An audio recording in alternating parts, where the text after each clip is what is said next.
വിശുദ്ധിക്ക് സഹായിക്കുന്ന 12 കാര്യങ്ങൾ. 1. ദൈവം, ദൈവരാജ്യം, നിത്യജീവിതം സത്യമാണെന്ന് തിരിച്ചറിഞ്ഞ് അത് വിശ്വസിക്കുക. അതിനുള്ള കൃപയ്ക്കായിട്ട് ദൈവത്തിൽ പ്രാർത്ഥിക്കുക. നമ്മുടെ നിസ്സായാവസ്ഥകളിൽ ദൈവത്തെ വിളിച്ചപേക്ഷിച്ചാൽ ദൈവകാര്യം നമുക്ക് അനുഭവിച്ചറിയാൻ സാധിക്കും. അപ്പോൾ നമ്മുടെ ചുറ്റുമുള്ള ദൈവത്തെ വിളിച്ചപേക്ഷിക്കുന്ന അനേകർക്ക് ദൈവം ചെയ്തു കൊടുക്കുന്ന വൻ കാര്യങ്ങളും ദൈവശക്തി തിരിച്ചറിയാനും ദൈവത്തിൽ വിശ്വാസമുള്ളവരായി തീരാനും നമ്മെ സഹായിക്കും. 2. സ്വർഗത്തെ, നിത്യജീവിതത്തെ ലക്ഷ്യമാക്കി നാം ജീവിക്കുക. അതിനുള്ള കൃപയ്ക്കാൻ ദൈവത്തിൽ പ്രാർത്ഥിക്കണം. ശരിയായ ലക്ഷ്യവും മാർഗവും ഇല്ലെങ്കിൽ തെറ്റായ വഴികളിൽ ചരിച്ച് നാശത്തിലേക്ക് നിർബന്ധിക്കാനുള്ള സാധ്യത കൂടുതലാണ്. അതിനാൽ ശരിയായ വഴിയും മാർഗവുമായ നിത്യരക്ഷയുടെ മാർഗത്തിൽ ചിരിക്കാൻ നാം പരിശ്രമിക്കണം. 3.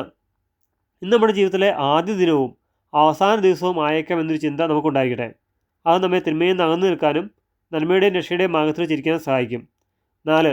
പരിശുദ്ധാത്മാവ് അഭിഷേകം, വിശുദ്ധി, ശരിയായ ജ്ഞാനം, നിത്യരക്ഷയ്ക്ക് വേണ്ടി പ്രാർത്ഥിക്കുക. ദൈവത്തെ എപ്പോഴും മനസ്സിൽ സ്തുതിച്ച് പ്രാർത്ഥിക്കുക. അത് വിശുദ്ധിക്ക് വളരെ അത്യന്താപേക്ഷിതമാണ്. അപ്പോൾ ദൈവവചനം വായിക്കുക, കേൾക്കുക, സംസാരിക്കുക, ദൈവവചന ഗീതങ്ങൾ കേൾക്കുക, സാധിക്കുന്ന സമയങ്ങളെല്ലാം വിശുദ്ധിക്ക് സഹായിക്കുന്ന വചനങ്ങൾ ഉരുവിട്ട് പ്രാർത്ഥിക്കുക. അത് വിശുദ്ധിക്ക് വളരെ സഹായമായി തീരും. തെറ്റായ ചിന്തകളും പ്രേരണകളും പ്രലോഭനങ്ങളും വരുമ്പോൾ അതിനെ അതിജീവിക്കാൻ ഇത് നമ്മെ സഹായിക്കും. 5. ഈ ലോകത്തു നിന്നും നമ്മുടെ കുടുംബം നിന്നൊക്കെ വേർപെട്ടു പോയ ആത്മാക്കൾ നിത്യരക്ഷയ്ക്കായി പ്രാർത്ഥിക്കുക. അവർക്ക് വേണ്ടി പ്രാർത്ഥിക്കുമ്പോൾ നമ്മുടെ പ്രാർത്ഥന മൂലം അവർക്ക് നിത്യരക്ഷ കിട്ടിയാൽ അവർ സ്വർഗത്തിൽ നിന്ന് നമുക്ക് വേണ്ടി ദൈവത്തോട് പ്രാർത്ഥിക്കും. അത് നമ്മൾ വലിയ ദൈവാനുഗ്രഹം നിറയാൻ കാരണമായി തീരും. 6. ദൈവം നമുക്കും മറ്റുള്ളവർക്കും നൽകുന്ന അനുഗ്രഹങ്ങൾ അവരവരുടെയും അവരവരുടെ ചുറ്റുമുള്ള ഒരുപാട് പേരുടെയും നന്മയ്ക്കും നല്ല ജീവിതത്തിനും നിത്യരക്ഷയ്ക്കും വേണ്ടിയുള്ളതായിരിക്കും. നമുക്ക് അർഹതയില്ലാത്തത് മറ്റുള്ളവരുടെ നന്മയ്ക്ക് കൊടുത്തിരിക്കുന്നത് നാം ആഗ്രഹിക്കാതിരിക്കുക. എല്ലാവരും ദൈവസാന്നിധ്യം ദർശിക്കാനും എല്ലാവരും ദൈവമക്കളാണെന്ന് മനസ്സിലാക്കി പെരുമാറാനും പരിശ്രമിക്കണം. നമുക്ക് ദൈവം തന്നിരിക്കുന്ന നല്ല താലന്തുകൾ നന്മയ്ക്കായി ഉപയോഗിക്കുക. ദൈവം എല്ലാവരുടെയും നന്മ ആഗ്രഹിക്കുന്ന പോലെ നമ്മളും എല്ലാവരുടെയും നന്മയും നിത്യസന്തോഷവും നിത്യജീവിതവും ആഗ്രഹിക്കുക. അതിനായി പ്രാർത്ഥിക്കുക, മറ്റുള്ളവരെ അനുഗ്രഹിച്ച് പ്രാർത്ഥിക്കുക. അതിനുള്ള കൃപയ്ക്കായിട്ട് ദൈവത്തോട് പ്രാർത്ഥിക്കുക. ഇത് മനസ്സിൽ വിശുദ്ധി വരാൻ വളരെ സഹായിക്കും. 7. പ്രശ്നങ്ങളും പ്രലോഭനങ്ങളും വീണു പോകാതെ ദൈവത്തോട് ചേർന്ന് നിന്ന് പ്രശ്നങ്ങളും പ്രലോഭനമൊക്കെ ഉണ്ടാകുമ്പോൾ അതിനെ അതിജീവിക്കാനുള്ള കൃപയ്ക്കായിട്ട് ദൈവത്തോട് പ്രാർത്ഥിക്കുക. അല്ലെങ്കിൽ പ്രശ്നങ്ങൾ നാം ചിലപ്പോൾ തിന്മയിലേക്ക് വീണു പോയേക്കാം. അതുപോലെ ദൈവം ജീവിതത്തിൽ നല്ല സമയം അനുവദിക്കുമ്പോൾ ലൗകിക സുഖസന്തോഷങ്ങൾ തേടി തിന്മയുടെ മാർഗത്തിലൂടെ ചരിച്ച് ദൈവത്തിൽ നിന്ന് അകന്നു പോകാതിരിക്കാൻ ദൈവത്തോട് അതിനുള്ള കൃപയ്ക്കായിട്ടും ദൈവത്തോട് പ്രത്യേകം പ്രാർത്ഥിക്കുക. അതും വിശുദ്ധിക്ക് വളരെ അത്യാവശ്യമാണ്. 8. വിശുദ്ധരെ മാധ്യസ്ഥ അപേക്ഷിച്ച് നമ്മുടെയും മറ്റുള്ളവരെയും വിശുദ്ധിക്കാൻ പ്രാർത്ഥിക്കുക. വിശുദ്ധ ദൈവത്തോടൊപ്പം വസിക്കുന്നവരാണ് ദൈവത്തിനായി ജീവിതം മാറ്റിവെച്ചവരാണ്. അവരുടെ പ്രാർത്ഥന ദൈവം തള്ളിക്കളയുകയില്ല. 9.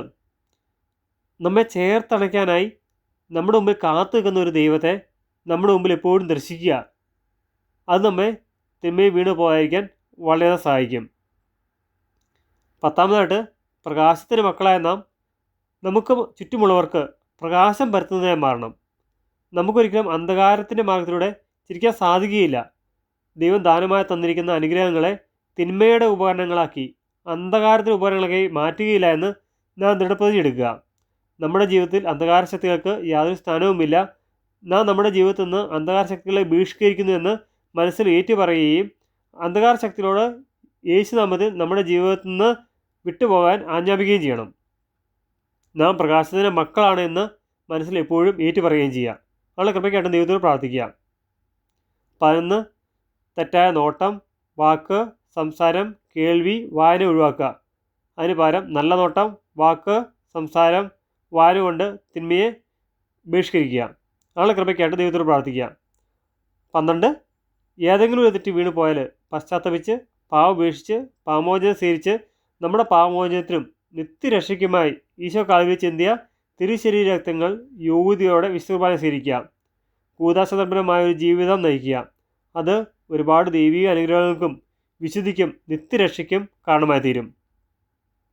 ദൈവം നമ്മളെ എല്ലാവരും വിശുദ്ധിയിൽ വളരാൻ സഹായിക്കട്ടെ. അതിനുള്ള കൃപ നൽകുകയും ചെയ്യട്ടെ.